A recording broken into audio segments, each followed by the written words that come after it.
আসসালামু আলাইকুম রহমতুল্লাহি ওয়া বারাকাতুহু। রোদ্রের জন্য কিন্তু এবারে পিঠা সেটা বানানো যেতেছে না, তো একদিন বানাইছিলাম পিঠা। আজকে আবার এসে পড়ছি পিঠার ভিডিও নিয়ে। তো আজকে বানাই আমি খুবই সহজভাবে রোদে দেওয়ার ঝামেলা ছাড়া, ভাপ দেওয়ার ঝামেলা ছাড়া শিরিষ পিঠা, জালি শিরিষ পিঠা যেটা ওইটা বানাইলাম। তো একদম রোদে দেওয়া লাগতো না, আবার ভাপেও দেওয়া লাগতো না, খুব সহজভাবে পিঠাগুলো বানাই নিয়ে। পিঠা বানানোর জন্য লাগবে আমাদের আতপ চালের গুঁড়া। তো আপনারা চাইলে আটা ময়দা কিংবা আটা দিয়ে ময়দা দিয়ে বানাইতে পারেন। তো আমাদের কাছে চাউলের গুঁড়া আছে, চাউলের গুঁড়া দিয়ে বানাই। তো এটা হচ্ছে মেশিনে ভাঙানো আতপ চালের গুঁড়া, শুকনা চালের গুঁড়া। তো এই বাটি দিয়ে আমি এক বাটি চাউলের গুঁড়া নিতেছি এই জায়গা থেকে। এই দেখেন, এক বাটি চালের গুঁড়া নিচ্ছি, আর গুঁড়াগুলো আমি চাইলা নিয়াম।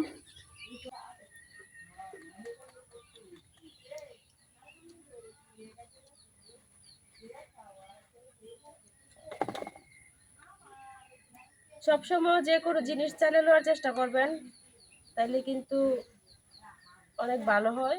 তো আমি চাইলা নিতেছি।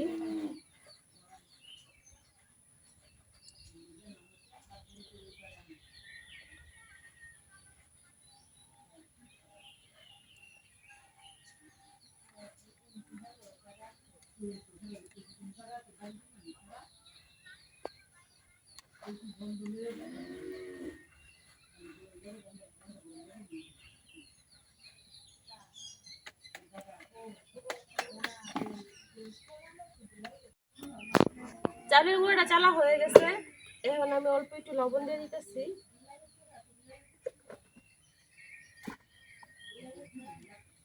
লবণটা খুব ভালোভাবে মিশিয়ে নিছি। এখন যেই বাটি দিয়ে আমি চাউলের গুঁড়া নিছি ভাইপা, ওই বাটি দিয়ে 3 বাটি পানি দিয়ে দেন।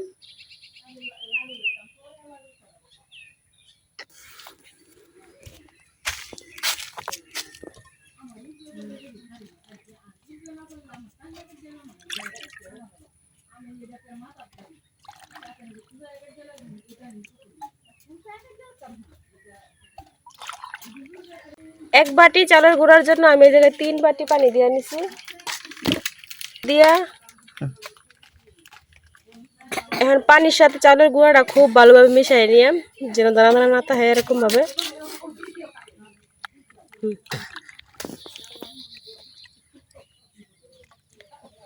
চাউলের গুঁড়ার সাথে পানিটা আমি খুব ভালোভাবে মিশিয়ে নিছি। দেখতে আছেন, কোনো দানা দানা নাই, কোনো কিছু নাই, একেবারে শুধু পানি। তো খুব ভালোভাবে পানিটা মিশানো হয়ে গেছে। এখন আমি কাই করার জন্য চুলাটা ধরাই নিলাম।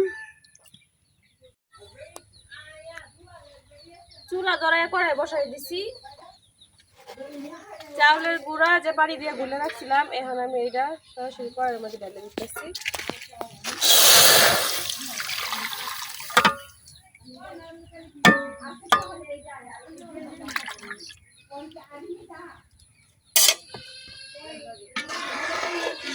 তো এখন একটা না নাড়াচাড়া করা লাগবে, নাহলে কিন্তু হতো না।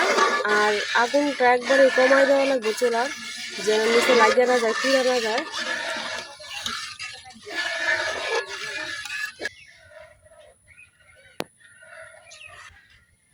আস্তে আস্তে ঘন হওয়া শুরু করছে। কম আছে, একটু সময় নিয়ে করা লাগবে আর কি, যাতে নিচে লাগিয়ে না যায়।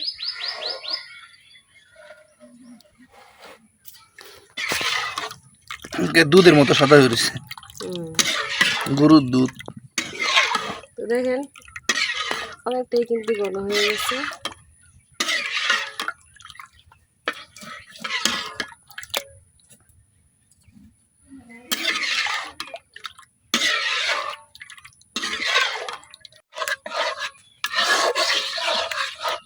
দেখতে আছেন আস্তে আস্তে ঘন হওয়া শুরু করছে।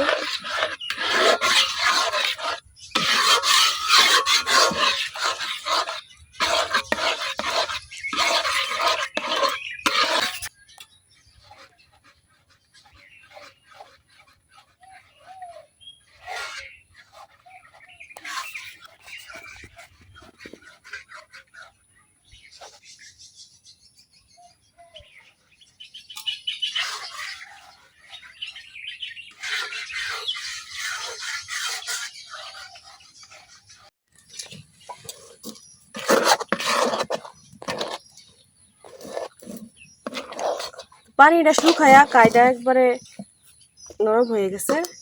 তো আর একটু লাড়াচাড়া করে নেব আর কি, একটু ভালোভাবে সিদ্ধ করে নেব।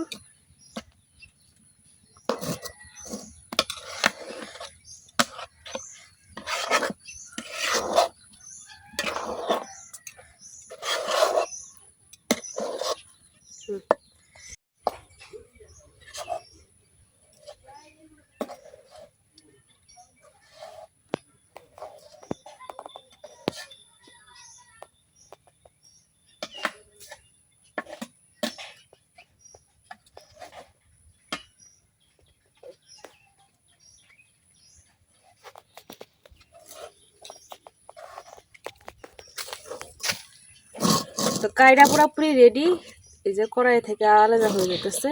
এখন কাইডা হয়ে গেছে, নামাই নেন।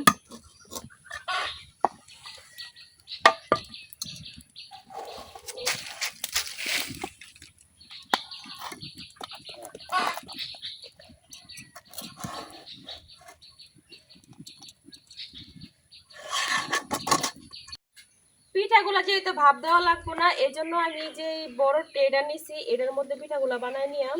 পিঠাগুলা যেন এটার মধ্যে লাগিয়ে না যায়, এই জন্য এটার মধ্যে আমি একটু সয়াবিন তেল দিয়ে নিতেছি।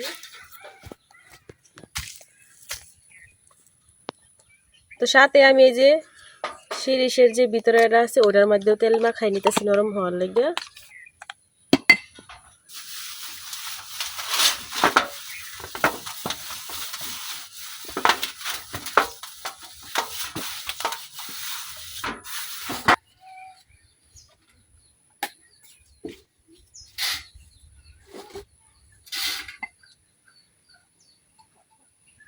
আর আমি গরম গরম কিছু কায়ের সাথে ফুড কালার মিশাই নিছি, দুই রকমের ফুড কালার মিশাই নিছি।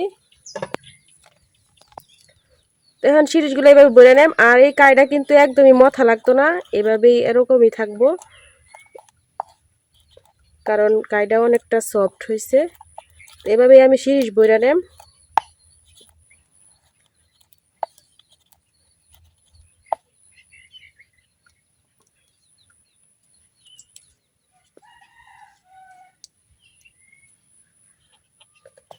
আর যতবার আমি কাই সিরিজে বড়াম ততবারই কিন্তু ডাইকা রাখা লাগবো, কাইটা যেন ঠান্ডা না হয়, গরম থাকে। গরম থাকা অবস্থায় বানাইলে একটু ভালো হইব, ঠান্ডা হইলে কিন্তু সিরিজ দিয়ে বানাইলে অনেক কষ্ট হইব। তো এই দেখেন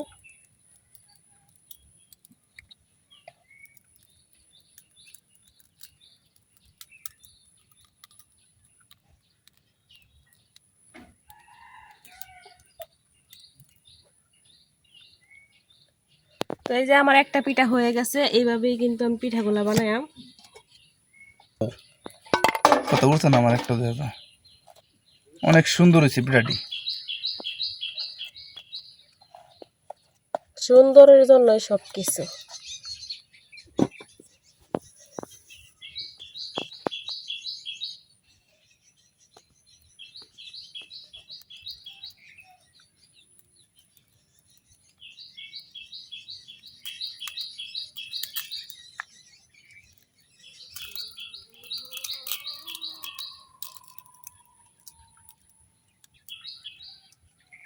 তো দেখতে আছেন খুব সহজেই কিন্তু আমি দুইটা পিঠা খুব ভালোভাবে বানাই নিছি।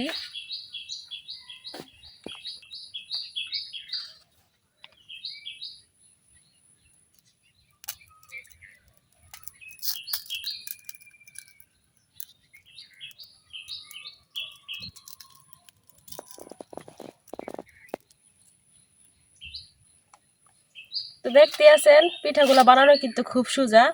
আর এভাবেই আমি বানাই নেব সবগুলা পিঠা এখন।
খুব সহজে আমার এক ডালা পিঠা তৈরি হয়ে গেছে, দেখতে আছেন।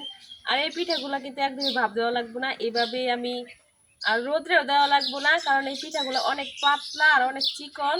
ফ্যানের বাতাসে আমি শুকাই নিলাম সবগুলো পিঠা, তো খুব সুন্দর হইব। রোদ্রে দেওয়া লাগবে না একবারেই, দেখতে আছেন পিঠাগুলো কত সুন্দর হয়েছে।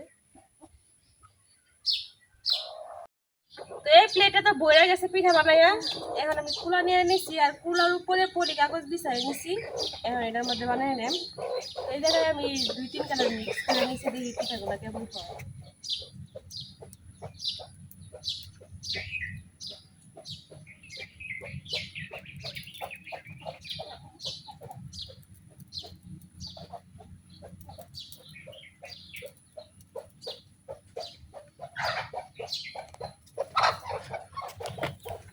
2 কালার মিক্স করে 2 কালার একসাথে মিক্স করে নিছি, পিঠাটা ভালোই হয়েছে দেখতে, দারুন।